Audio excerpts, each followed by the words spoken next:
La Asamblea escuchará. The Assembly will hear an address by the Prime Minister of the Islamic Republic of Pakistan, His Excellency Imran Khan. May I request protocol to escort His Excellency. I have great pleasure in welcoming His Excellency Prime Minister of the Islamic Republic of Pakistan, and I invite him to address the General Assembly. Bismillah ar-Rahman ar-Rahim. Iyyaka na'budu wa iyyaka nasta'in. Mr. President,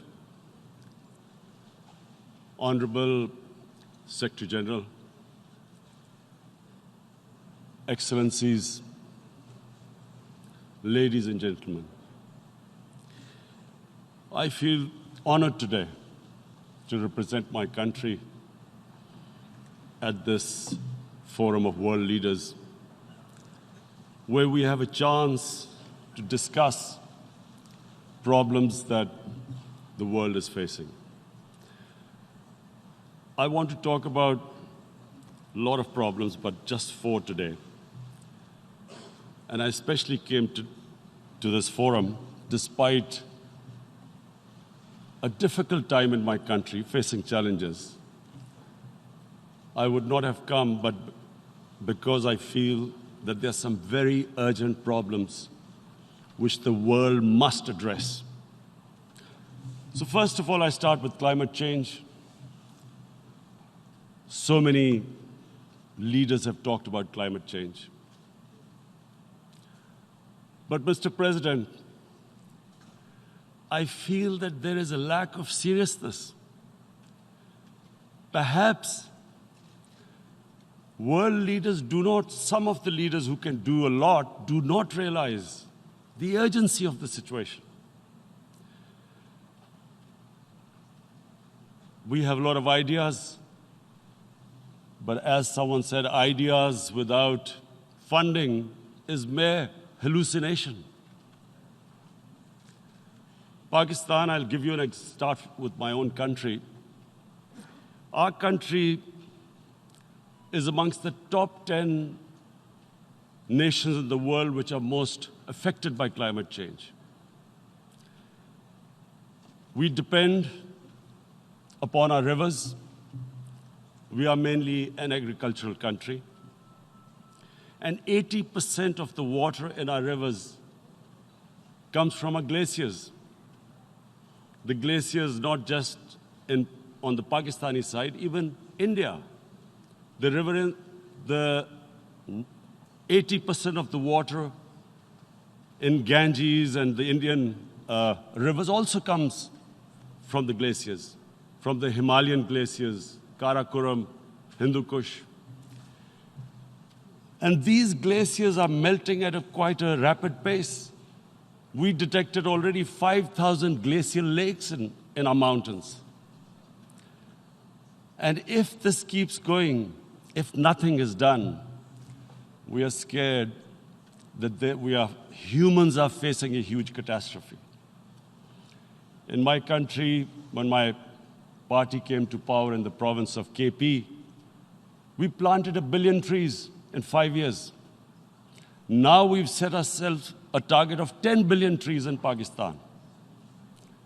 Idea being to counter the effects of global warming. But one country cannot do anything. This has to be a combined effort of the world. My optimism comes from the fact that humans, the Almighty has endowed humans with great powers. We can do anything, provided our survival instinct is stirred up. And this is really what I hope that the United Nations will take a lead in this. There must be more emphasis. Richer countries must be pushed. Countries that are responsible for, mainly are responsible for greenhouse gas emissions. They must be pushed because our country contributes minuscule amount to greenhouse gases. So I feel that the United Nations must take leadership in this. My second issue for me right now is even more critical. Mr. President, every year, billions of dollars leave the poorer countries and go towards rich countries. Billions of dollars siphoned off by the ruling elites of the developing world. And they find their way into Western bank accounts, offshore accounts, tax havens, expensive properties hidden behind companies bought in Western capitals. Mr. President, this is devastating the developing world. This is causing more poverty, debts. It's impoverishing the developing world. The difference between rich and poor countries is growing because of this. Money laundering, which happens because money leaves the poorer countries into rich countries, is not treated the same as, for instance, money from drugs or terror financing. The seriousness which terror financing and money from drugs, the way it is treated, it's not the same. The way the poor countries are being plundered by their elites. It's not happening. In my country, when I took charge of our government a year back, in the 10 years preceding that, our total debt went up 4 times. The debt we had accumulated in 60 years, just in 10 years, it went up 4 times. As a result, the total revenue we collected in 1 year, half of it went into debt servicing. How are we going to spend money on our human beings, 220 million people, when half the money is going into debt servicing? Because our country was plundered by the elites, the ruling elite. And easily they could get the money out. And when Mr. President, we located properties in Western capitals bought by this money through corruption and money laundering, located the properties of these corrupt leaders, we find it so difficult to retrieve it. That money, if we retrieved that money, we could spend on our human beings. But it's so difficult. The laws protecting these criminals. We do not have the sort of money to have expensive lawyers and spend millions and millions of dollars. We need help from the rich countries. And Mr. President, it's critical. The rich countries must show political will. They cannot allow this to happen. How can the poor countries spend money on human development, which the United Nations asks, SDG? How are we going to do it when this money can easily leave our countries? So, unless the rich countries intend to build walls to stop economic refugees coming as we see right now, they must take action. They must take action now. It must be a deterrent. Corrupt ruling elites should not be able to take money out easily and park it into foreign bank accounts and into these properties abroad.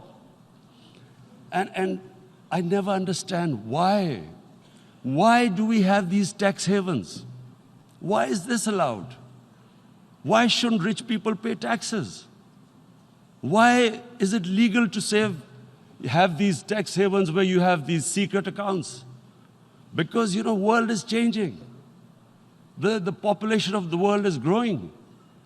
Sooner or later, you're going to have a crisis if the poor get poorer and the rich get richer. There is going to be a crisis sooner or later. So this is my second point.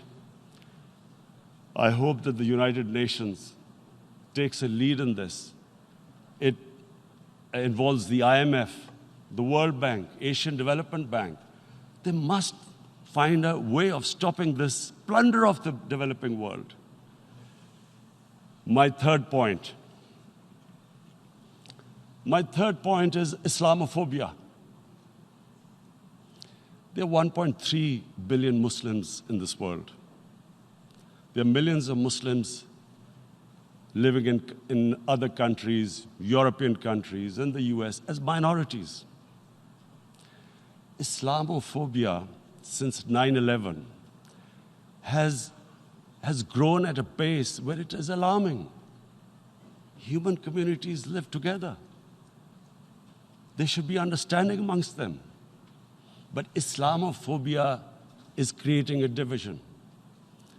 Muslim women wearing hijab, it's become an issue. It's become an issue in some countries. Hijab is some sort of a weapon. A woman can take off her clothes in countries, but she can't put on more clothes. How is this happening? Because of Islamophobia. And how did this Islamophobia start? After 9/11. And why did it start? Because certain Western leaders equated terrorism with Islam. Islamic terrorism. Radical Islam. What is radical Islam? There is only one Islam. And that is the Islam we follow of Prophet Muhammad sallallahu alaihi wasallam. There is no other Islam. Radical Islam, Islamic terrorism, what message did they send to people in the West? And why is there Islamophobia? How is a person in New York, in the Midwest, in the US, in European capital, how is he going to distinguish between who is a moderate Muslim and who's a radical Muslim? Because terrorism has nothing to do with any religion.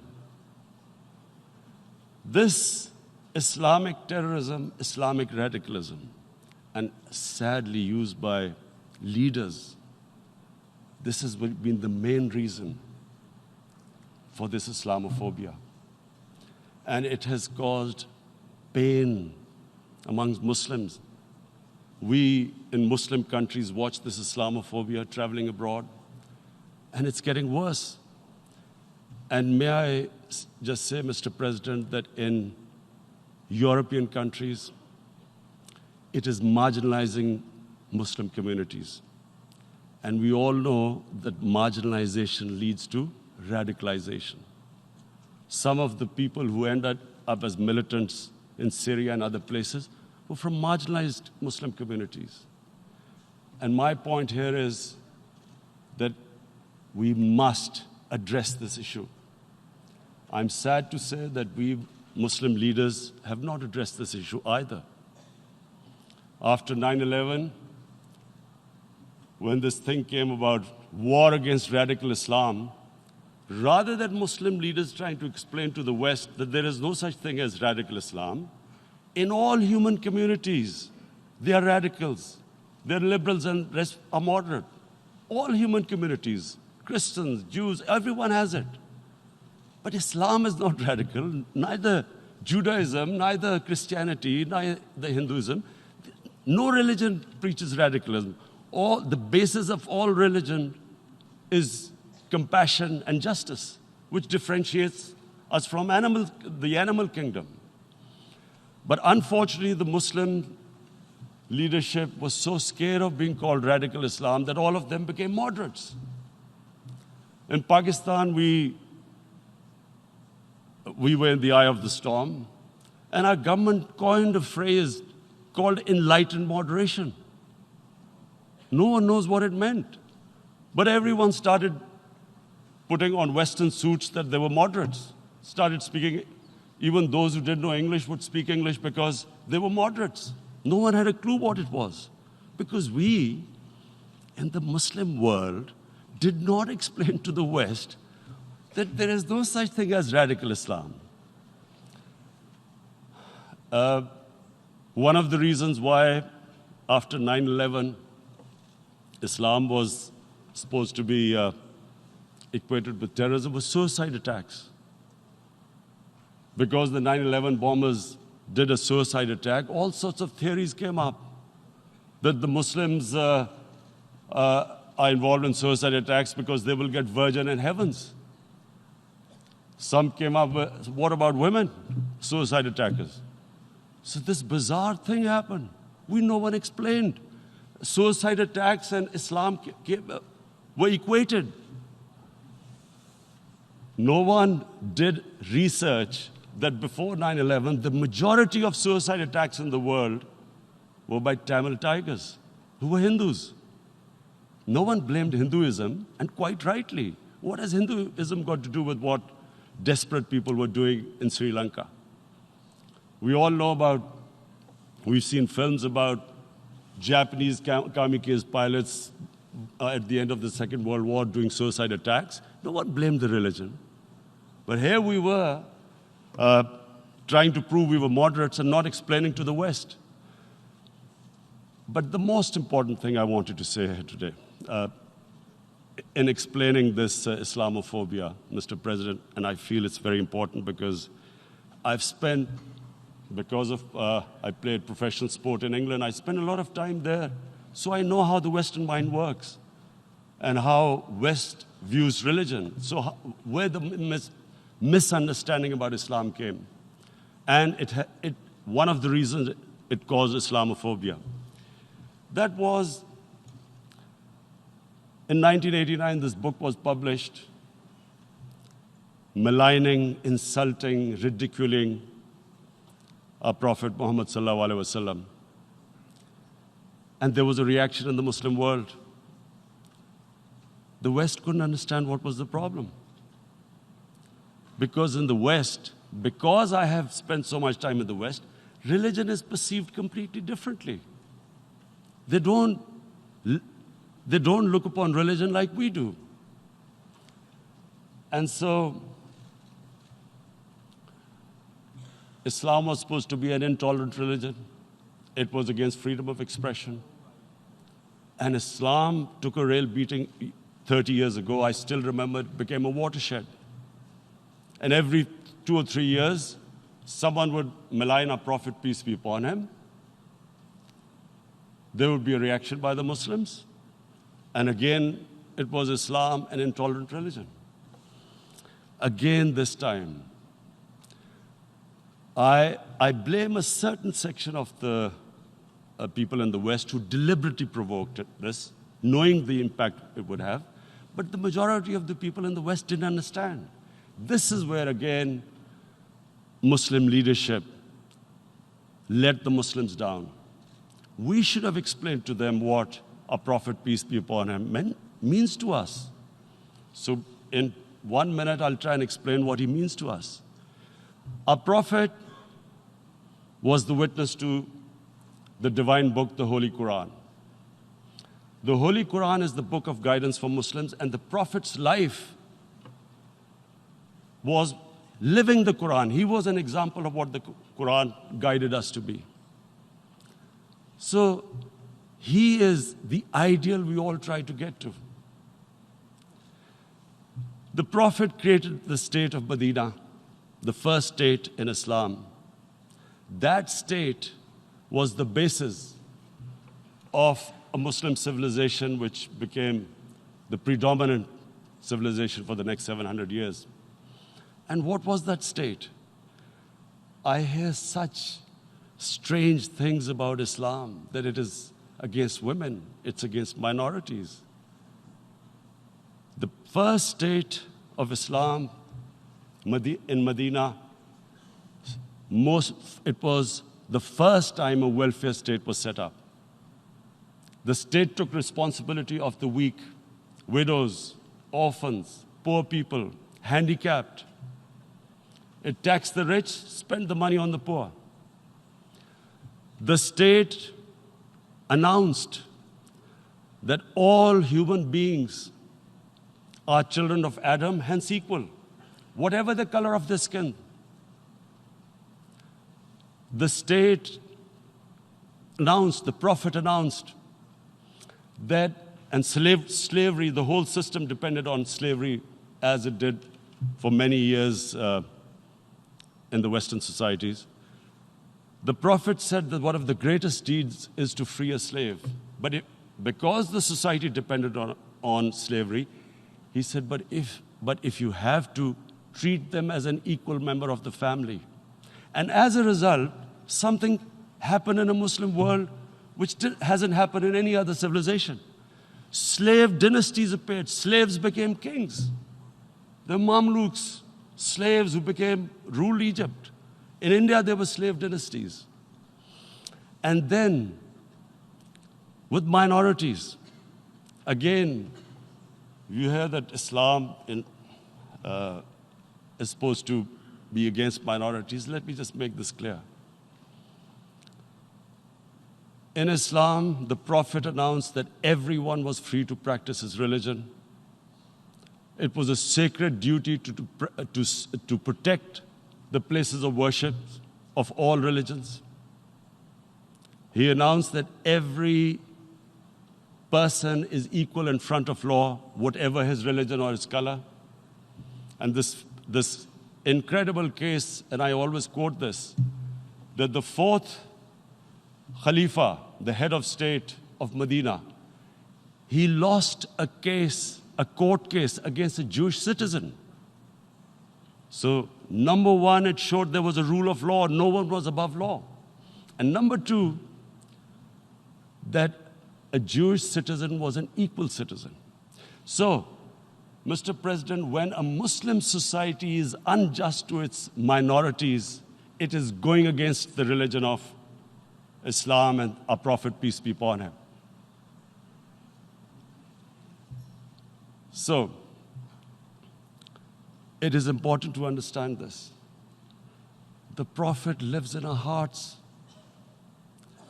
When he's ridiculed, when he's insulted, it hurts.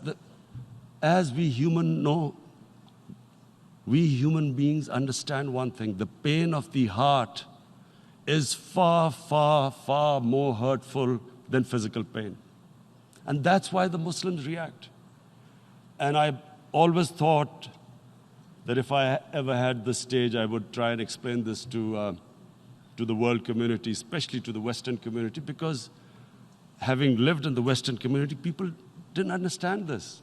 When I first went as a teenager to England, there was a comedy film on Jesus Christ. It's unthinkable in Muslim societies. So we need to explain that, look, in a human community, we must be sensitive to what causes pain to other human beings. We have, in the Western society, and quite rightly, the Holocaust is treated with sensitivity because it gives the Jewish community pain. That's all we ask. That do not use freedom of speech to cause us pain by insulting our holy prophet. That's all we want. And now, the number fourth point, Mr. President, and this is the most critical point, is the reason why I especially came here. It is about what is happening in Kashmir. Before I go on this, I want to make one thing clear, that when we came to power, my first priority was that Pakistan would be a country which will try its best to bring peace. We had been through this war on terror. We joined the United States war on terror after 2001. And Pakistan went through one of its worst periods where 70,000 Pakistanis died and over 150 billion was lost to our economy. And Mr. President, I opposed the war because in the 80s, Pakistan had joined the Western countries in what was the freedom struggle then in Afghanistan against the Soviets. And it was funded by the Western countries. These Mujahideen groups, which were treated in guerrilla warfare, were trained by Pakistan Army, funded by the Western countries, and especially US, and they waged what was a freedom struggle in Afghanistan. The Soviets called them terrorists. We called them freedom fighters. 1989, the Soviets retreated. The Americans packed up and left. Pakistan was left with these groups. Come 9/11, Pakistan joined the United States in this war on terror. And now our government was supposed to, the reason why I opposed joining this war, because here we had indoctrinated them in jihad, meaning freedom struggle against foreign occupation. Now, because we had joined the US, and the US had occupied Afghanistan, now we were supposed to tell them that, no, this is not freedom struggle and jihad, it's terrorism. So that's why I tried to tell then government that, stay neutral because you will have leverage over them. You will be able to control them. But if you join them, you become collaborators and they will attack you, which is what happened. They turned against us. We went through a nightmare. 70,000 people killed in a war we had nothing to do with. No Pakistani was involved in 9/11. Taliban were in Afghanistan. Al-Qaeda was in Afghanistan. What had we to do with it? 70,000 Pakistanis died. So when we came to power, we decided that we would dismantle what was left of these groups. And this decision was taken not just by us, but by all the political parties in Pakistan. Unfortunately, they didn't implement it. So we came to power, we decided to implement it, and we dismantled whatever was left of the groups. And I know that India keeps accusing us that there are these groups there. I would like the United Nations to send observers, see for themselves what we've done. No Pakistani government would have dared to do this because it would have created strife. But we decided that there would be no militant organizations in Pakistan. So I need to give you this background and to what I'm going to say later on. And secondly, we started mending fences. I invited the Afghan president. We developed a relationship with Afghanistan. We had problems with Iran. We mended fences there. And then India. Now let me just give you a little background about my relationship with India. Because of cricket, and cricket being it's a passion in the subcontinent, I had great following in India. I have friends in India, and I loved going to India. So immediately, when my party came to power, the first thing we did was to immediately reach out to India. And I spoke to President Modi, and I said, look, we have similar problems. Climate change, poverty, let's get together. Let's resolve our differences through trade. Let's build a relationship on trust.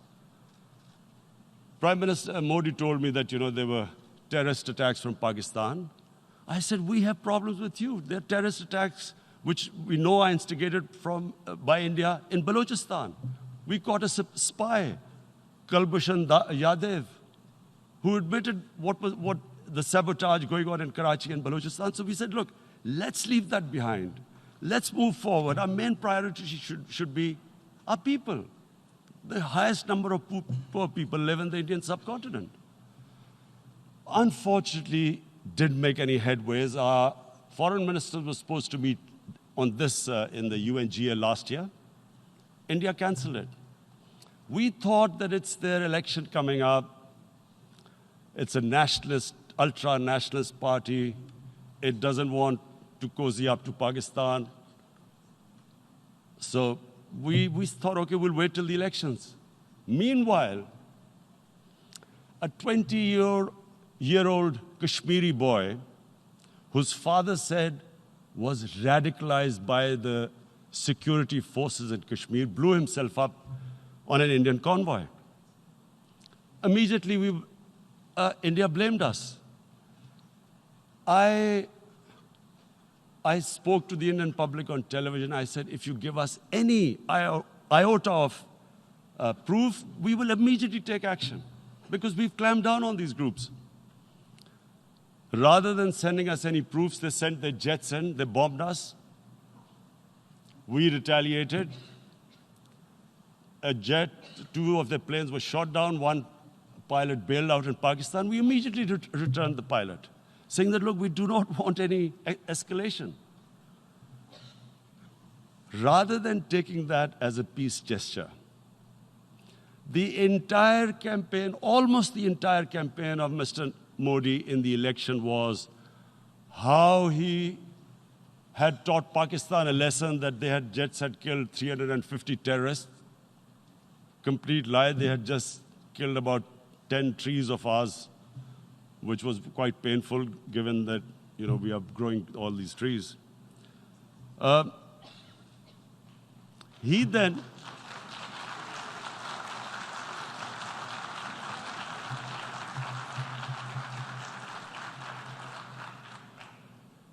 the election campaign, Mr. Modi used words like, this is just a trailer, the movie is about to start. I went into Pakistan and taught them a lesson. This was the election campaign. Okay, so we thought, us politicians make all these statements to win elections. So, okay, after elections, we'll get back to our normal relationship. Well, the moment the elections ended, we approached India. No response, but then we discovered they were trying to push us in the FATF blacklist to bankrupt us. That's when we realized there was an agenda. And that agenda became obvious on the 5th August when India went against 11 United Nations Security Council resolutions, which say that Kashmir is a disputed territory and the people of Kashmir have the right of self-determination. They went against that. They went against Simla Accord, which is about bilateral, sorting out our differences through bilateral means, went against that. They actually went against the Indian Constitution. Illegally, they revoked Article 370, which gave Kashmir the special status. They got an extra 180,000 troops there. Total number of security forces in Kashmir now are 900,000. And they put 8 million people of Kashmir under curfew.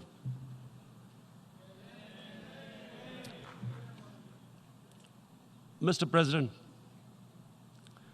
now I just briefly want to make the people understand, how can anyone do something like this? And for that, I have to explain to you what is RSS. RSS, Mr. Narendra Modi is a life member of RSS. RSS was an organization that was inspired by Adolf Hitler and Mussolini, came about in 1925. They believed in racial purity, racial superiority. They also believed they were an Aryan race like the Nazi believed they were an Aryan race. All that I'm saying can be verified. This is the time of information revolution. You can Google all this, what I'm saying. But it is very important for me to explain this to you so you know what is happening in India. This RSS believed in the ethnic cleansing of Muslims from India. At one point, there was racial superiority of the Hindu race. Secondly, it was hatred for the Muslims and for the Christians, because they believed that this golden age of Hindu civilization was stopped because of Muslim rule centuries back and then the British rule of India. So it was racial superiority and hatred for Muslims and Christians. This is openly stated. You look at the founding fathers of RSS, Golwalkar and Savarkar. Just Google them and you'll find out. And this ideology of hate is what murdered the great Mahatma Gandhi in 1948. It was this ideology of hate that made Narendra Modi in 2002 do a pogrom against Muslims in Gujarat when he was the chief minister. He allowed 3 days for these RSS goons who were inspired by the Hitler brown shirts. They actually wear brown shirts. This RSS, the Congress Home Minister gave a statement that in RSS camps, terrorists are being trained. And these terrorists butchered 2,000 Muslims and 150,000 Muslims were made homeless. Narendra Modi could not travel to the US because of that. And I need to make you understand this background before I explain to you that what sort of a mindset would lay siege to 8 million people with 900,000 troops. Women, children, sick people, locked in as animals.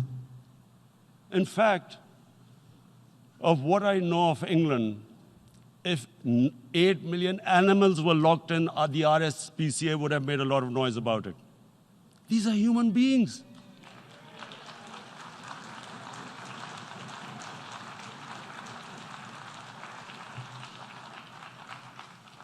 And Mr. President, what comes with racial superiority, these illusions of Aryan superior race, is arrogance. The two go together. And it's arrogance that makes people make mistakes and do stupid things. Cruel things like what Narendra Modi has done. It's sheer arrogance. And it's arrogance that has blinded him from the fact that what is going to happen when the curfew is lifted? Has he thought about it? This hasn't been thought through. What is he going to do when he lifts the curfew? Does he think that people of Kashmir will quietly accept the status quo because India has changed the constitution and taken away the special status? They'll accept that? Mr. President, 100,000 Kashmiris have died in the past 30 years because they were denied the right given by the United Nations, the right for self-determination. 100,000 have died and 11,000 women have been raped. There are 2 United Nations human rights reports on this. The world hasn't done anything because India is a huge market, 1.2 billion people. Sadly, the material prevails over the human. But this has serious consequences. Again, I repeat, that's why I'm here. Look, what is going to happen when the curfew is lifted will be a bloodbath. The people will come out. There are 900,000 troops there. They haven't come to, as Narendra Modi says, he's done this for prosperity of Kashmir. This is supposed to be for the development. These 900,000 troops, what are they going to do when they come out? There'll be a bloodbath. Has he thought it through what happens then? Mr. President, has anyone thought that what happens when there is a bloodbath? What do you think the impact will have on people of Kashmir? What do you think they will think? The way they have been boxed in their houses, treated like worse than animals, no rights. Thousands of all the political leadership has been arrested, taken out of Kashmir. Even those Kashmiri leaders who were pro-India have been taken out. 13,000 boys have been picked up and taken to God knows which destinations. So what do they think? What will the people of Kashmir do when they lift the curfew? They will be out in the streets. And what will these soldiers do? They will shoot them. They've already used pellet guns, blinded young boys. In the last 6 years, the 5 years, the oppression that has gone on in Kashmir. And so, Kashmiris will be further radicalized. Mr. President, there will be another Pulwama. And guess what? India will blame us. They're already blaming us. They're saying all this is happening because of Pakistan.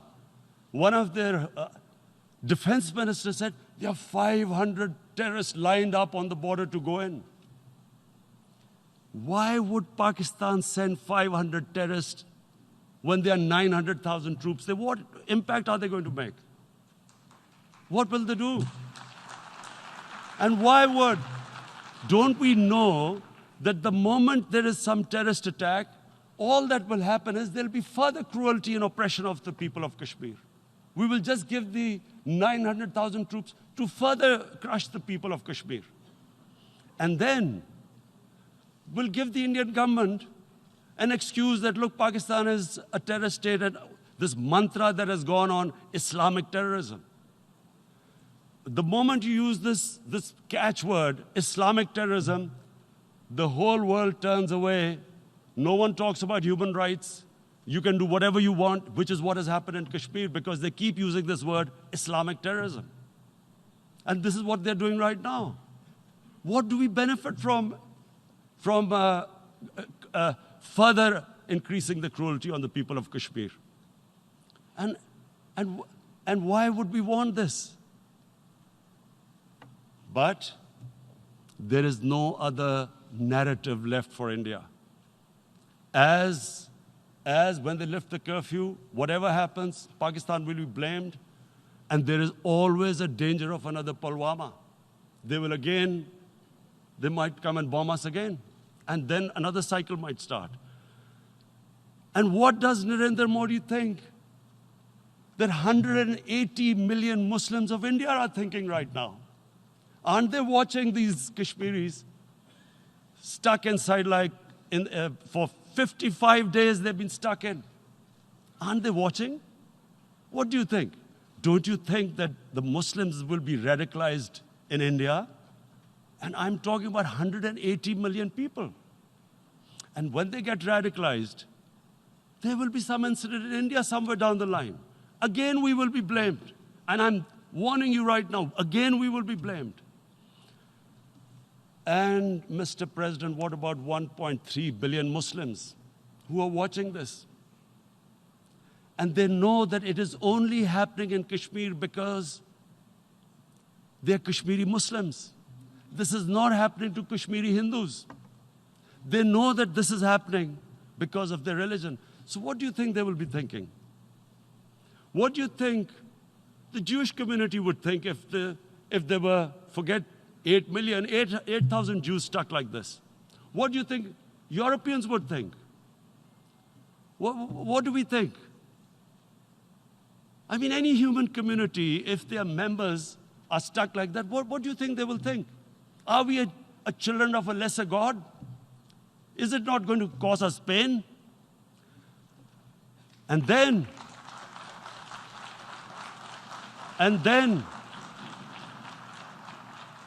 I'll tell you what will happen. People will, in the 1.3 billion Muslims, someone will pick up arms. I know we've been brought up with films, Western films. This good, decent guy doesn't get justice. he decides to pick up a gun and start seeking justice. There was a film made in New York, famous film called Death Wish. This guy gets mugged by and his family, his wife gets killed or something. He can't get justice. He picks up a gun and he goes around shooting muggers. And the whole cinema cheers him on. So what do you think the Muslims are thinking right now? If there is a bloodbath, there will be Muslims becoming radicals, not because of Islam, but because of what they will see, that there's no justice when it comes to Muslims. There were Rohingya Muslims, Myanmar, who are, God knows, almost 1 million people out, ethnic cleansing. What was the response of the world community? So what do you think will be the response of 1.3 billion Muslims? I picture myself. I'm in Kashmir. I've been locked up for 55 days. I have heard about, and there are rapes, Indian Army going into homes, soldiers. Would I want to live this humiliation? Would I want to live like that? I would pick up a gun. You're forcing people. You are forcing people into radicalization. When people lose the will to live, what is there to live for? And this is what, if you can do this to human beings, you are actually radicalizing people. And so, Mr. President, I want to repeat here, this is one of the most critical times. There will be a reaction to this. Pakistan will be blamed. 2 nuclear-armed countries will come face to face like we came in February. And before we head in that direction, the United Nations has a responsibility. This is why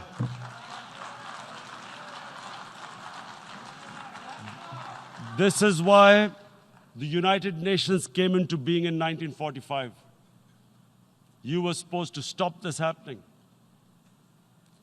I feel we are back to 1939, Munich. Czechoslovakia has been taken, annexed. What is the world community going to do? Is it going to appease a market of 1.2 billion, or is it going to stand up for justice and humanity?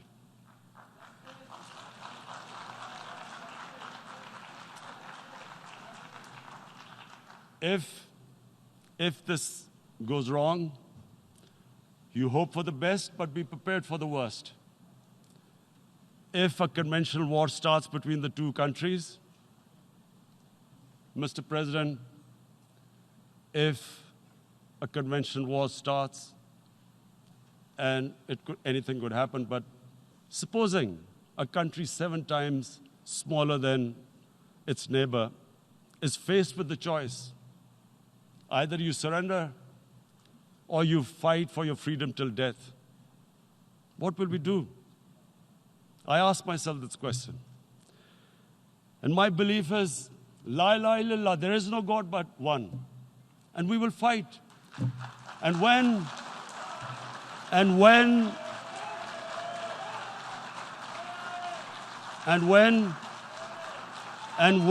a nuclear-armed country fights to the end, it will have consequences far beyond the borders. It will have consequences for the world, which is why I repeat I'm here. Because I'm warning you, it's not a threat. It's a fair worry that where are we headed? And I've come here to tell the UN, you've got to, this is a test for the United Nations. You are the one who guaranteed the people of Kashmir the right of self-determination. They are suffering because of that. And this is the time. This is the time not to appease like in 1939 appeasement took place. This is the time to take action. And number 1 action must be that India must lift this inhuman curfew, which has lasted for 55 days. It must free all political prisoners, and especially those 13,000 boys that have been picked up. Parents don't know where they've disappeared. And then the world community must give the people of Kashmir the right of self-determination. Thank you. En nombre de la Asamblea General agradezco. On behalf of the General Assembly, I would like to thank His Excellency, the Prime Minister of Pakistan, and I ask protocol to escort His Excellency.